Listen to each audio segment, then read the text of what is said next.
রে দোস্ত, তোর তো খুঁজতে আছে, তুই এনে বই রইছস।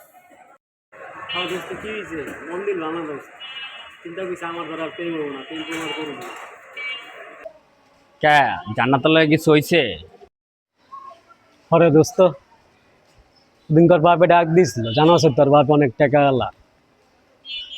গেলাম, যাওয়ার পরে কইতাছে, সাগর জান্নাতের জীবন থেকে সরে যাও, তোমার 2 লাখ টাকা দিই। আমি দোস্ত মহা বিপদ হয়ে এলাম, যে কাকা 2 লাখ টাকা দিবেন মানে বুঝলাম না। হঠাৎ করে জান্নাতে কি কয় জানো, কয় বাবা আমার 20,000 টাকা দাও, আমি কাইলা পাড়ারে ভুলিয়া যাম গে, এই বালুডার লগে আমি কি প্রেম করুম, আমার 20,000 টাকা দাও, আমি ভুলিয়া যাই। তুমি ওরা কিনলে 2 লাখ টাকা দিতে যাইবা, আমি এমনি ভুলে যাম গা, বাবা আমার 20,000 দাও, কি করুম। থাক দোস্ত, মন খারাপ করিস না, ধৈর্য ধর, আল্লাহ একটা ব্যবস্থা করবো। থাক।